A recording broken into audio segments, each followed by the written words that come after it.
इस रोमांचक कहानी की शुरुआत होती है एक मोटे आदमी को दिखाते हुए जो अपना काम खत्म करके घर लौट रहा था। रास्ते में वो एक जगह पर हल्का होने के लिए चला जाता है, पर तभी उस मोटे आदमी ने सामने वाले घर में ही देखा कि चारों तरफ अजीब तरीके की रेडिएशंस और वेव्स निकल रही हैं। ये वेव्स दिखने में बहुत ही ज्यादा खतरनाक लग रही थी। साथ ही साथ घर के सारे सामान हवा में उड़ रहे होते हैं। वो मोटा आदमी तो इन सारी चीजों को देखकर वहाँ से भाग जाता है। अब हमें उसी घर के अंदर दिखाया गया था जहाँ पर जोसेफ नाम के एक प्रोफेसर रहा करते थे। जोसेफ तो एक बहुत ही बड़े और जाने माने साइंटिस्ट भी थे, जिन्होंने बहुत ही कम उम्र में फिजिक्स की बहुत सारी महारत हासिल कर ली थी। जोसेफ के रूम में दिखाया जाता है कि सारी चीजें हवा में अजीब तरीके से घूम रही हैं। दरअसल इतने सालों की मेहनत के बाद जोसेफ ने अपने एक्सपेरिमेंट के कारण ये पता लगा लिया है कि मरे हुए लोगों को जिंदा कैसे किया जा सकता है, और अब इसीलिए जोसेफ अपने एक्सपेरिमेंट का टेस्टिंग कर रहे थे। अब हमें पास ही के एक म्यूजियम में दिखाया जाता है जहाँ पर बहुत ही पुराना और बड़ा अंडा रखा गया था, पर अगले ही मोमेंट में वो अंडा पता नहीं कैसे टूटने लग जाता है। उसके अंदर तो किसी क्रिएचर की बड़ी बड़ी आंखें बाहर झांक रही थी। अंडा टूटने के बाद तो उसके अंदर से एक बड़ा सा फ्लाइंग डायनासोर निकलता है, जो म्यूजियम से बाहर निकल के आसमान की तरफ चला गया था। वहीं सड़क के एक कार में हमें एक हस्बैंड और वाइफ दिखाए जाते हैं जो बहुत ही ज्यादा मजे कर रहे थे, पर तभी वो बड़ा सा ड्रैगन उड़ते हुए आकर उनकी कार को पकड़ के डायरेक्टली पानी में गिरा देता है, जिसके बाद वो खतरनाक ड्रैगन शहर की तरफ निकल पड़ा। अब हमें यहाँ पर फ्रैंक नाम का एक आदमी दिखाया जाता है जो छोटी मोटी नौकरियां करता था। फ्रैंक एडल नाम की अपनी एक दोस्त से बहुत ही ज्यादा प्यार किया करता था, लेकिन फ्रैंक एडल को अपने दिल की बात कैसे कहे ये उसे समझ में नहीं आती। अब हमें दिखाया जाता है कि फ्रैंक एडल के लिए कुछ लेटर लिख रहा है। इस बात को अब कुछ टाइम बीत चुका था। अब हमें वही लड़की एडल दिखाई जाती है जो कि एक रेगिस्तान में अपनी टीम के साथ आ चुकी थी। दरअसल एडल रेगिस्तान के पिरामिड में एक बहुत ही महान डॉक्टर की कब्र ढूंढने आई हुई होती है। रास्ते में जाते समय टीम को दो आदमी मिलते हैं जो वहीं कहीं रहते थे। असलियत तो ये थी कि वो दोनों छोटी मोटी चोरियां करते थे। वो एडल को बताते हैं कि उनके पास इन सारे पिरामिड्स का नक्शा मौजूद है, और अगर एडल बदले में उन्हें पैसे देगी तब वो नक्शा उसे दे सकते थे। एडल तो तुरंत ही इस बात के लिए मान गई थी और उन दोनों को लेकर तुरंत ही पिरामिड के अंदर जाने लगी थी। अंदर जाने पर तो शुरुआत में सब कुछ अंधेरा दिखाई देता है, लेकिन जिस तरीके से उन दोनों का नक्शा था, उनके रास्ते में एक बहुत ही बड़ी दीवार आ चुकी थी जिसके आगे कोई रास्ता ही मौजूद नहीं होता। अब यहाँ एडल और बाकी लोगों को नहीं समझ में आता कि आखिर वो आगे कैसे जाए। तभी एडल दीवार के पास आकर एक पत्थर को प्रेस कर देती है, जिससे कि वो बड़ा सा दरवाजा ऑटोमेटिकली ओपन हो गया था। एडल और उसकी पूरी टीम उस जगह के अंदर चले जाते हैं। वहाँ पर तो सोने के बहुत सारे ज्वेलरीज और हीरे जवाहरात रखे गए थे,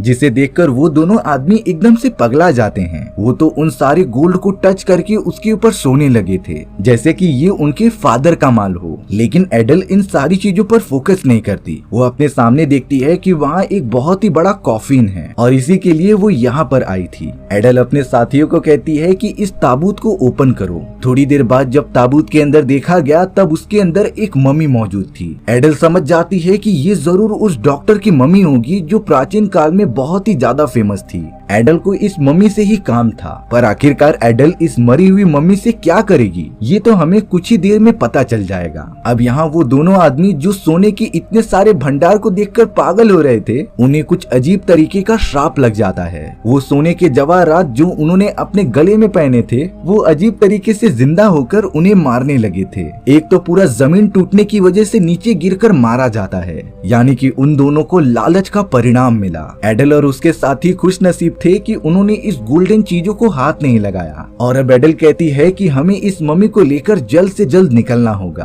पर अफसोस इतनी आसानी से नहीं, क्योंकि वहाँ पर एक बहुत ही बदमाश पुलिस ऑफिसर अपने सैनिकों के साथ आ जाता है। उस पुलिस ऑफिसर का नाम प्रोफेसर था, जो एडल से पूछता है कि तुम यहाँ पर क्या कर रही हो। तब जाकर एडल कहती है कि मुझे इस कॉफिन में मौजूद मम्मी चाहिए जो मैं यहाँ से अपने साथ लेकर जा रही हूँ। प्रोफेसर कहता है कि तुम इस मम्मी का क्या करोगी जो इतने सालों से मरी हुई पड़ी है। तब जाकर एडल अपना असली मकसद बताती है। एडल ने जवाब दिया कि ये मम्मी प्राचीन प्राचीन काल के एक बहुत ही पुराने डॉक्टर की है, जिसकी मदद से मैं अपनी बहन को ठीक करना चाहती हूँ जो बहुत ही ज्यादा बीमार है। मेरी बहन को कोई नॉर्मल डॉक्टर ठीक नहीं कर सकता, बल्कि यही ठीक कर सकती है। पर अब तो प्रोफेसर एडल पर हंसने लग गया था, क्योंकि ये तो मम्मी मरी हुई है, आखिर एडल इससे अपनी बहन का इलाज कैसे कराएगी। तब जाकर एडल कह रही थी कि इसमें मुझे जोसेफ नाम के एक साइंटिस्ट मदद करेंगे। जोसेफ वही होता है जिसे कि हमने कहानी की शुरुआत में देखा था। उनके पास मरे हुए लोगों को जिंदा करने की एक टेक्नोलॉजी मौजूद है। पर प्रोफेसर बताता है कि जोसेफ अब बहुत ही ज्यादा बूढ़ा हो चुका है, उसके अंदर पता नहीं उतनी हिम्मत भी है कि नहीं कि वो किसी को जिंदा भी कर सके।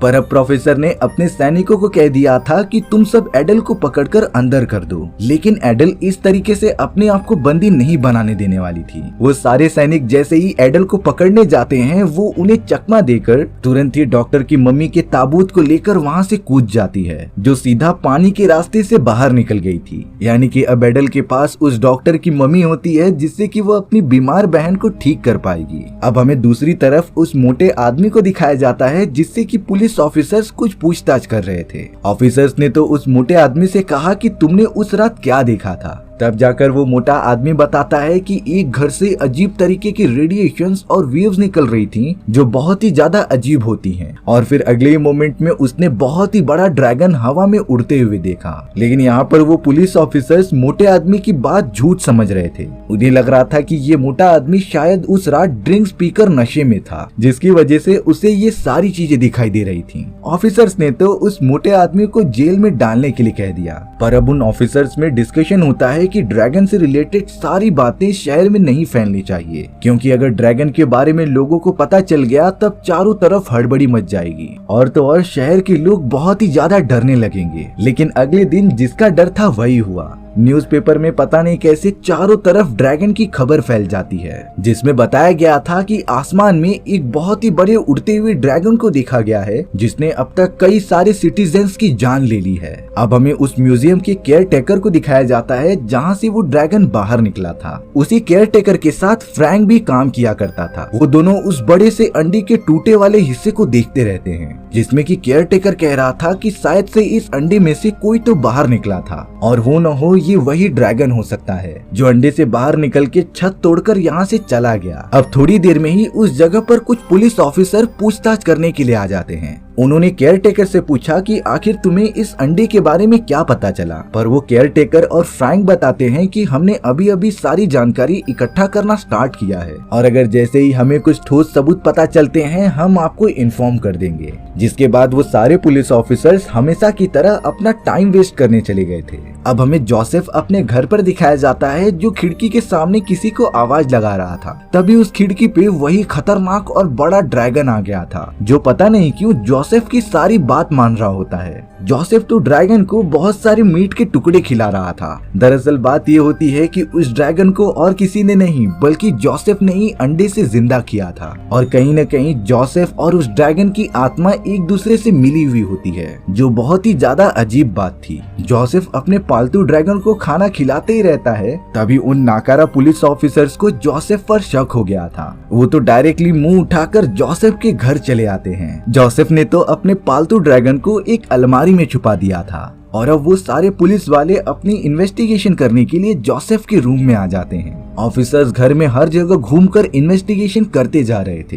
पर तभी एक ऑफिसर्स को बहुत ज्यादा भूख लगती है और वो साइड में पड़े अंडों को खोलकर खाने लगता है। ये सारी चीजें वो पालतू ड्रैगन अलमारी में से देख रहा था, और तभी वो अंडा खाने के लिए उन सभी ऑफिसर्स पर हमला कर देता है। ऑफिसर्स अचानक इतने बड़े ड्रैगन को सामने देखकर बहुत ही ज्यादा डर गए थे। ड्रैगन ने तो सबसे पहले अंडे खाए और सारी चीजें तबाह करता हुआ वहाँ से उड़ गया। वो ड्रैगन जोसेफ के घर में मिला था, इसीलिए जोसेफ ही अपराधी है। उन पुलिस ऑफिसर्स ने अब जोसेफ को अरेस्ट कर लिया था। अब हमें दूसरी तरफ रेलवे प्लेटफॉर्म पर एडल दिखाई जाती है, जो इजिप्ट से डॉक्टर की मम्मी के ताबूत को लेकर यहाँ आ गई थी। एडल जल्द से जल्द मम्मी के ताबूत को लेकर अपने घर पर पहुँच गई थी। एडल बहुत ही ज्यादा खुश हो रही होती है कि अब उसकी बहन ठीक हो जाएगी। एडल की बहन तो एक बेड पर बिना कुछ मूवमेंट किए हुए बैठी हुई थी, जिससे हमें पता चलता है कि एडल की बहन बहुत सालों से कोमा में है। उसके दिमाग में गलती से एक हेयर पिन अटक गई थी, जिसकी वजह से उसका इलाज कोई भी डॉक्टर नहीं कर रहा है और वो आज तक कोमा में मौजूद है।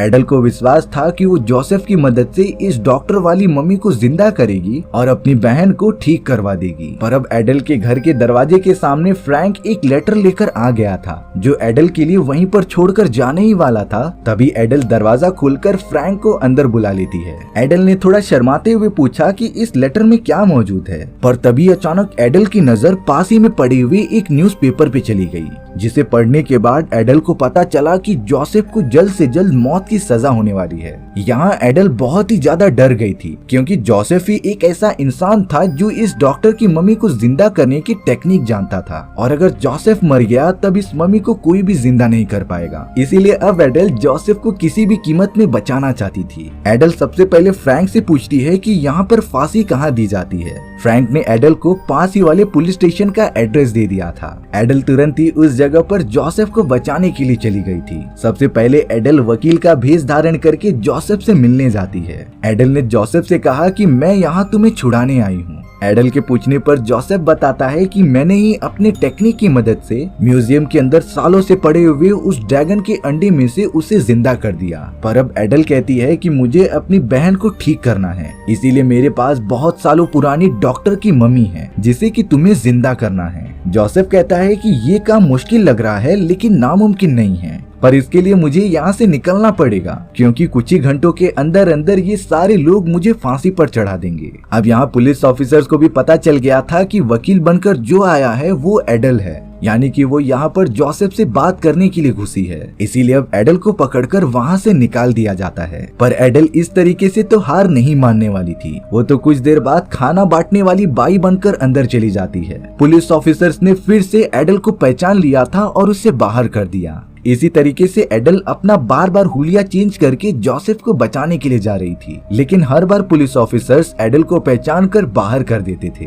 अब यहाँ पुलिस ऑफिसर्स एक शिकारी की मदद से लगातार उस ड्रैगन को ढूंढते जा रहे थे, लेकिन पूरा शहर छानने के बाद भी उन्हें वो ड्रैगन दिखाई नहीं देता। यहाँ पर एडल ने बहुत सारी चीजें ट्राई की जोसेफ को बाहर निकालने के लिए, पर अब वो अंत में एक पुलिस ऑफिसर की ड्रेस पहनकर अंदर घुस जाती है, जिससे कि उसे जेल के अंदर जाने का मौका मिल गया था। एडल जल्द से जल्द जोसेफ को छुड़ाने जाती है, तभी उसने देखा कि जिस जेल के अंदर जोसेफ मौजूद होता था वहाँ पर तो एक दूसरा आदमी मौजूद है। एडल उस आदमी से पूछने लगी कि आखिरकार जोसेफ कहाँ चला गया। तब जाकर वो आदमी जवाब देता है कि जोसेफ को तो कुछ घंटों पहले यहाँ से दूसरी जेल में शिफ्ट कर दिया गया था और उसी जेल में जोसेफ को फांसी दी जाएगी। अब यहाँ एडल बहुत ही ज्यादा परेशान हो जाती है कि वो जोसेफ को कैसे बचाए। तब उस आदमी ने एक एडवाइस दी कि तुम इसमें किसी बड़े पॉलिटिशियन की मदद ले सकती हो। एडल को तो एक बहुत ही अच्छा आइडिया आ चुका था। वो तुरंत ही तैयार होकर पहुंच जाती है प्रेसिडेंट के पास। एडल की प्रेसिडेंट से बहुत ही अच्छी जान पहचान थी, इसीलिए अब एडल प्रेसिडेंट के पास पहुंचकर कहती है कि मुझे आपसे एक बहुत ही जरूरी काम है,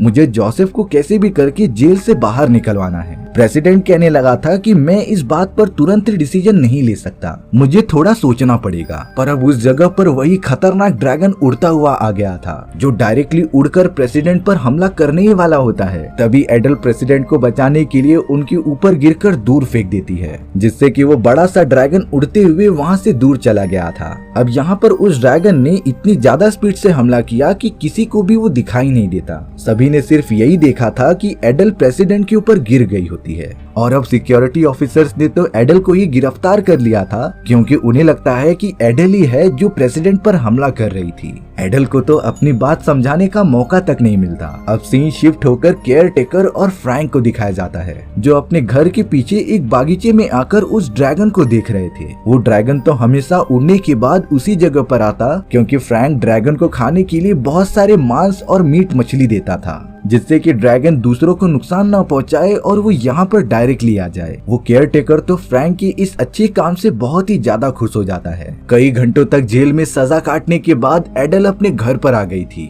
जो अपनी बहन से माफी मांगती है कि वो उसे ठीक करने के लिए कुछ भी नहीं कर पा रही। अब अपना थोड़ा सा टेंशन रिलीज करने के लिए एडल नहाने चली जाती है। तभी एडल को फ्रैंक का दिया हुआ एक लेटर याद आता है, जिसे खोलकर वो पढ़ने लगी थी। फ्रैंक ने तो लेटर में लिखा था कि मेरे पास वो बड़ा सा ड्रैगन ड्रैगन मौजूद है जो शहर में चारों तरफ घूम रहा है। अगर तुम्हें उसे देखना है तब मेरे घर पर आ जाओ। एडल तुरंत ही ये बात जानने पर फ्रैंक के घर चली जाती है। एडल ने तो बागीचे में उस बड़े से ड्रैगन को देखा जो बहुत ही खौफनाक दिख रहा था। शुरुआत में तो वो ड्रैगन एडल की कोई भी बात नहीं मानता, लेकिन धीरे धीरे एडल उस ड्रैगन को अपने कंट्रोल में लेने में कामयाब हो जाती है और अब एडल ने डिसाइड किया कि वो इस ड्रैगन की मदद से जोसेफ को जेल में से छुड़ा कर लाएगी। एडल तो तुरंत ही निकल पड़ी थी उस ड्रैगन के ऊपर सवार होकर, जो एकदम फाड़ू स्टाइल में जेल में घुसती है और जोसेफ को अपने साथ लेकर आ जाती है। जोसेफ ने जब बगीचे में आने के बाद केयर टेकर को देखा तब वो बहुत ही ज्यादा खुश होकर उसके गले लग जाता है। दरअसल बात ये थी कि जोसेफ और वो केयर टेकर बहुत ही पुराने दोस्त थे जो अपनी यूनिवर्सिटी खत्म होने के बाद कभी मिले ही नहीं। एडल भी बहुत ज्यादा खुश थी कि अब जोसेफ आ गया है, यानी कि वो डॉक्टर की मम्मी को जिंदा करके उसकी बहन को ठीक कर देगा। पर तभी अचानक उस जगह पर वही शिकारी आ जाता है जिसे कि पुलिस ऑफिसर्स ने ड्रैगन को मारने के लिए भेजा था। शिकारी झाड़ियों के पीछे से उस ड्रैगन को देख रहा होता है, जिसने अगले ही मोमेंट में अपनी बंदूक की मदद से उस ड्रैगन के दिल में गोली मार दी थी। ड्रैगन को इतना ज्यादा डैमेज हुआ होता है कि वो उठ भी नहीं पा रहा था और अब ये सेम दर्द जोसेफ को भी हो जाता है, क्योंकि जैसा कि हमें पता है कि जोसेफ और उस ड्रैगन की आत्मा एक दूसरे से कंबाइन हो चुकी हैं। यानी कि अगर वो ड्रैगन मर गया तब जोसेफ भी मर जाएगा। जोसेफ की हालत तो बहुत ही ज्यादा खराब हो चुकी थी, इसीलिए एडल जोसेफ को सबसे पहले अपने घर लेकर आ जाती है, जो उनसे रिक्वेस्ट कर रही थी कि आप प्लीज डॉक्टर की मम्मी को जिंदा कर दो। जोसेफ एडल से कहता है कि घर में रखी गई सारी एंटीक चीजों को एक सर्कल में जमा कर दो। एडल तुरंत ही ऐसा कर देती है और अगले मोमेंट में जोसेफ अपने मंत्र पढ़कर सारी चीजें हवा में उड़ाना स्टार्ट कर देता है, लेकिन बीच में ही बहुत ज्यादा थकने के कारण जोसेफ की मौत हो चुकी थी। जोसेफ के मरने पर वो ड्रैगन भी मारा जाता है। एडल तो बहुत ही ज्यादा निराश हो चुकी थी कि आखिरकार उस मम्मी को जिंदा कौन करेगा, यानी कि उसकी बहन कभी भी नहीं ठीक हो पाएगी। पर अब कुछ ही सेकंड्स में पता चला कि वो डॉक्टर की मम्मी जिंदा हो चुकी है, जो ताबूत तोड़कर बाहर निकल गई थी। वो डॉक्टर की मम्मी जो बहुत ही ज्यादा डरावनी लग रही थी, वो एडल की बहन के पास चली जाती है जो अभी भी कोमा में थी। डॉक्टर की मम्मी ने एडल की बहन के सर में एक सुई घुसी हुई देखी, जिसके बारे में वो एडल से सच्चाई पूछने लगी होती है। एडल ने बताया कि कुछ सालों पहले एक हादसा हुआ था जब मैं और मेरी बहन हमेशा की तरह बैडमिंटन खेल रहे होते हैं। कुछ देर बाद ही जैसे ही मैंने शटल कॉक को मेरी बहन के सामने मारा और वो अचानक से नीचे गिरने ही वाली थी, तभी उसके बालों में लगी हुई नीडल उसके दिमाग के अंदर चली जाती है। तब से ही एडल की बहन ना कुछ बोलती और ना ही कुछ खाती, वो तो पूरी तरीके से कोमा में चली गई थी। एडल यहाँ पर उस डॉक्टर की मम्मी से पूछ रही थी कि क्या आप मेरी बहन को ठीक कर सकते हो कि नहीं, पर अब उस डॉक्टर की मम्मी ने बताया कि ये केस बहुत ही ज्यादा पेचीदा है, जिसे कि मुझ जैसे डॉक्टर्स नहीं सुलझा सकते, जिसका मतलब साफ था कि ये डॉक्टर की मम्मी एडल को नहीं ठीक कर सकती। एडल तो इस बात से बहुत ही ज्यादा नाराज हो गई थी, पर तभी उस डॉक्टर की मम्मी ने बताया कि जोसेफ ने जिस मंत्र का प्रयोग किया था उसकी वजह से सिर्फ मैं ही नहीं जिंदा हुई हूँ, बल्कि 10 किलोमीटर के दायरे में जितनी भी मम्मीज होंगी वो जिंदा हो चुकी होंगी। और मुझे पता है कि पास ही वाले म्यूजियम में हमारे राजा की मम्मी मौजूद है, जिनके पास मुझसे भी ज्यादा एक्सपीरियंस डॉक्टर्स मौजूद थे। इसीलिए अब एडल उस डॉक्टर की मम्मी के साथ अपनी बहन को लेकर म्यूजियम में चली जाती है। अंदर पहुंचने पर डॉक्टर की मम्मी ने सारे ताबूत ओपन कर दिए थे, जिसमें से अब सारी मम्मी जिंदा हो जाती हैं। और अब जाकर राजा की मम्मी के ताबूत को ओपन किया जा रहा था। राजा की मम्मी कहती है कि इतने सालों बाद उठकर मजा ही आ गया। पर अब डॉक्टर की मम्मी ने उन सभी का स्वागत करके एडल की प्रॉब्लम के बारे में बताया। हालांकि शुरुआत में राजा की मम्मी और उसकी सेना एडल की मदद करने के लिए राजी नहीं होते, पर जब उन्हें पता चला कि उन लोगों को एडल ने ही जिंदा किया है, और तो और एडल सिर्फ इतना चाहती थी कि वो उसकी बहन को जिंदा कर दे, क्योंकि वो अपनी बहन से बहुत ही ज्यादा प्यार करती है और उसे खो नहीं सकती। ये बात सुनकर लिटरली राजा की मम्मी भी थोड़ी सी इमोशनल हो जाती है, और अब उसने अपने बहुत ही एक्सपीरियंस डॉक्टर वाली मम्मी को आदेश दे दिया था कि वो एडल की बहन को ठीक कर दे। अब यहाँ वो सारी मम्मीज प्राचीन तरीकों का यूज करके एडल की बहन का इलाज करने लग जाते हैं। उन्होंने तो कैसे भी करके एडल की बहन के दिमाग से वो नीडल निकाल दी थी, जिसके कुछ ही घंटों के बाद एडल की बहन पूरी तरीके से ठीक हो जाती है। वो तो फिर से एकदम नॉर्मल होकर बात करने लगी थी। एडल तो बहुत ही ज्यादा खुश होकर अपनी बहन के गले लग जाती है। एडल की आंखों में खुशी के आंसू थे, क्योंकि इतने समय बाद उसे अपनी प्यारी बहन मिल गई। अब यहाँ राजा की मम्मी और उसके सारे सैनिकों का काम खत्म खत्म होने पर वो निकल पड़े थे बाहर सैर करने के लिए। यानी कि अब वो सारी मम्मीज आजाद थी कहीं भी जाने के लिए। सब कुछ नॉर्मल होने के बाद एडल अपनी बहन के साथ एक शिप पर निकल पड़ती है जिसका नाम टाइटैनिक था। और अब सभी को पता है कि टाइटैनिक जहाज का आगे जाकर क्या होने वाला था। इसी तरीके से हमारी ये एडवेंचरस भरी कहानी यहीं पर खत्म हो गई थी। सो व्यूअर्स, आपको ये स्टोरी कैसी लगी कमेंट सेक्शन में बताना भूलना मत। और अगर आपको मेरा एक्सप्लेनेशन 1% भी अच्छा लगा होगा ना तो वीडियो को लाइक एंड चैनल को सब्सक्राइब जरूर कर देना। हमें न्यू ईयर तक 15,000 सब्सक्राइबर कंप्लीट करना है, तो इसमें अपना कंट्रीब्यूशन जल्द से जल्द दे दो और हमारी फैमिली के साथ आकर जुड़ जाओ। मिलते हैं इसी तरीके की मजेदार वीडियोस में, तब तक के लिए बाय बाय।